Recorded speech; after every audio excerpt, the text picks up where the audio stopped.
આ ગોકુળ અને એમાં જે વ્રજ છે ને, એમ દક્ષિણનું વ્રજ એટલે પંઢરપુર. ભગવાનના નામનો કેટલો મહિમા છે એની કથા તમને સત્ય ઘટનાનો પ્રસંગ કહું.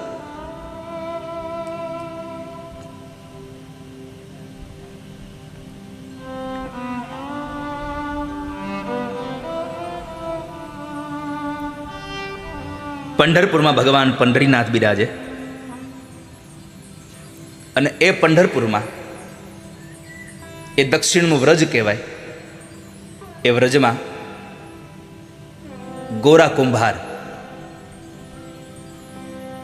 બહુ દિવ્ય કથા છે ગોરા કુંભારની. પણ તમે બધા કેટલી જાણો છો કે માટી ખૂંદતા ખૂંદતા છોકરો પણ હારે ખૂંદાઈ ગયો તોય ખબર ન રહી, પછી ભગવાને છોકરાને સજીવન કર્યો. આટલી કથા તમને ખબર છે. પણ તમે જુઓ ભગવાનના નામમાં કેટલો માણસ રત છે, એની બહુ દિવ્ય કથા છે. પુનિત મહારાજે એના આખ્યાનોમાં લખ્યું છે.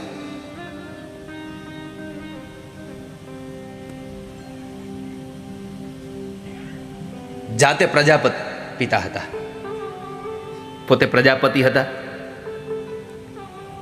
પોતાના બાપ દાદાનો ધંધો કરે.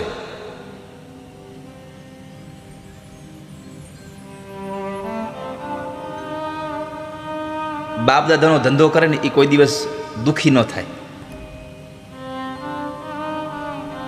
આ બહુ નરું સત્ય ભગવાન કૃષ્ણે ગીતાજીમાં કીધું છે. જે પોતપોતાના કર્મમાં રત રહે છે એ ક્યારેય પણ દુખી ન થતો, અવશ્ય એકના એક સમયે સિદ્ધિને પ્રાપ્ત કરે છે. જે પોતપોતાના કર્મમાં રત રહે છે. ભગવાન વિઠ્ઠલના અનન્ય ભક્ત છે.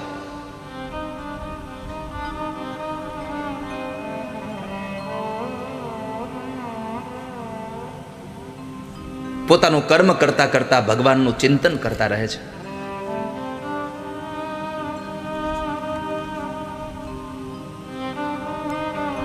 પત્ની પણ એટલા જ સારા છે, અને પત્ની સારા મળે ને એનો ભાવ સુધરે. બાકી તો કોઈ કે લખ્યું છે, જેની દાળ બગડે એનો દિવસ બગડે, જેનું અથાણું બગડે એનું વરસ બગડે, જેની પત્ની બગડે એનો ભાવ બગડે આખું.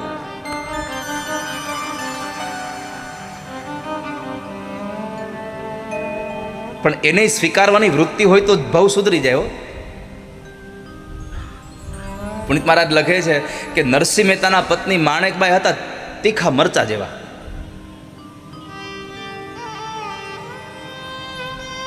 વાત વાતમાં વઢ્યા કરે એને. તુકારામજીના પત્ની હતા તીખા મરચા જેવા.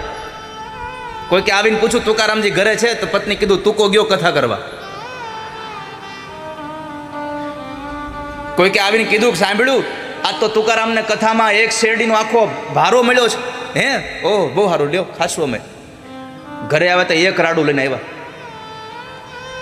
તુકારામજી બધાને દેતા આવ્યા વચમાં. કોઈ કે આવીને કીધું તું આખો ભારો આપ્યો છે. અને એટલો ક્રોધ આવ્યો પત્નીને, એ હાથમાંથી રાડું લઈ અને વાહમાં બે વળગાડી.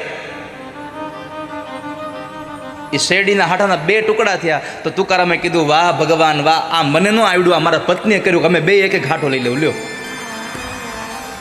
આવી જેની સહજતા છે. મારો કહેવાનો વાત ભાલા ભક્તજનો, અક્રોધ